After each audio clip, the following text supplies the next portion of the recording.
Хайр төгтүүдээ бодлын үйлс тасглаа хий. Нуруу зэх мөрсөл, ирүүсэл өөр дуу тухтай суугаарай. Боломжтой бол хэвдэж болно.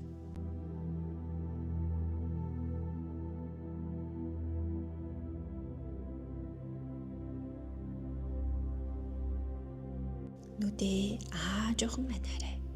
Хамраараа гүнзгий амьсгаа аваад хамраар жоохон удаан гаргаарай.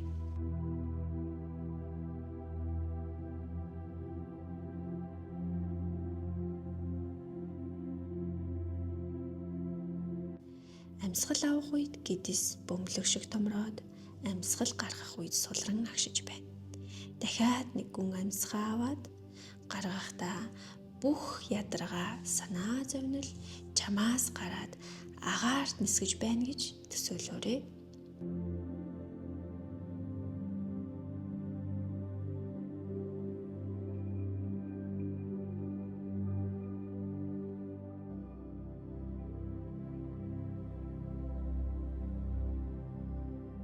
Одоо бид сэтгэлээ амраах гайхалтай аялалд гарах гэж байна. Одоо төсөөлөөрэй. Чи цэнгэг агаар мэдрэгдсэн байгальд ногоон зүлэг дээр тайван сууж байна. Тэнгэр сэлмэг дээр нь хүн, цагаан, зөөлөн үйлс хөвж байна. Цэнхэр тэнгэрийг харахад ямар сайхан юм бэ? Сэтгэл амар байгаа биз?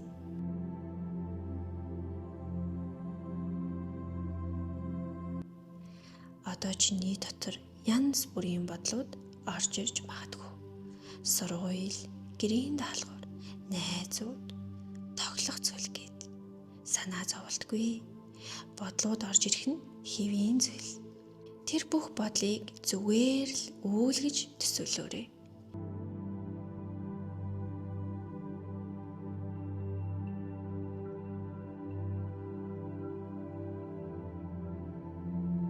Жижиг цагаан үйлнүүд тэнгэрт хөвөөд л өнгөрнө.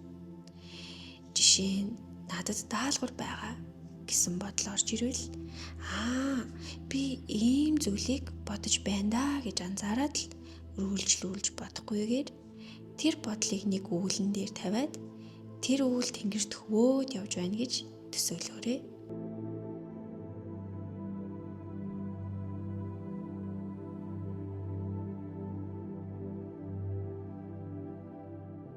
Анхаарлаа орж гарах амьсгал дээрээ хандуулаарай.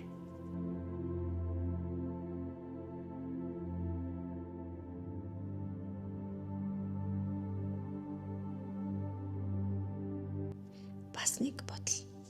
Би найзтайгаа юу тоглох бол? Би ийм л бодол бодож байна даа гэж анзаараад тэр бодлоо үнэн л үүлэн дээр тавиад тэр бодол тэнгэрт нүүгээд явахыг нь зүгээр л хажуунаас нь ажиглаад амьсгал дээрээ анхаарлаа хандуулаарай.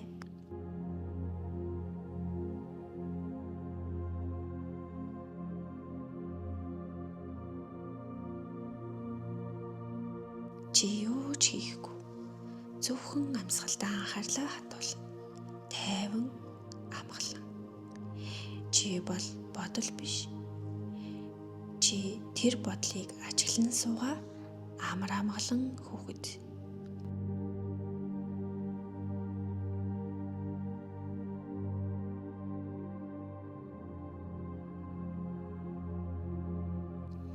Одоо анхаарлаа амьсгал руугаа чиглүүлээрэй.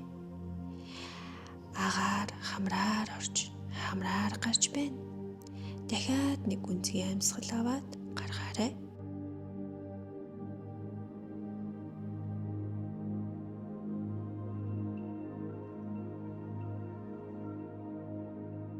Зүгээр л энэ мэдрэмжийг ажигла. Бодол орж ирвэл яаралгүй тэрийг бас үүлэн дээр тавиад явуул. Тэнгэрт чиний бүх бодол зөөлөн хөвж алсарч байна.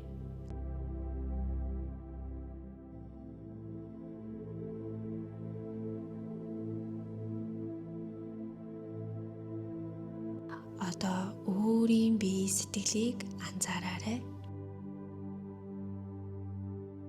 илүү тайван, амгалан болсон мэт санагдаж байна уу? Жоохон гүн амьсгаа аваарай. Гаргаарай.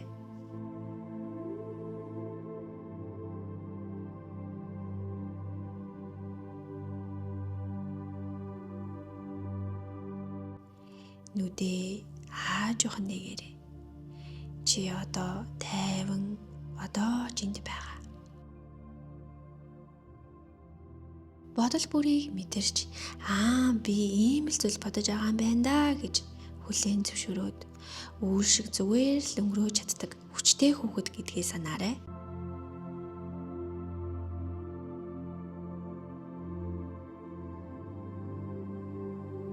Өнөөдөр таавгийн бодолдоо санаа зовхгүйгээр сайхан өдрийг бүтээгээрэй. Хайр төгтөөдөө. Бодлын үйлс засаглал нь хүүхдэд дараах эерэг үр нөлөөг үзүүлнэ. Анхаарал төвлөлтийг хөгжүүлнэ. Бодлосоо өөрийгөө салгах чадвар олгоно. Сэтгэл хөдлөлийг тайвшруулах, өөрийгөө ажиглах чадварт сургана. Хүүхдийн төсөөлөн бодох болон өөрийгөө зохицуулах ур чадварыг дэмжих болно.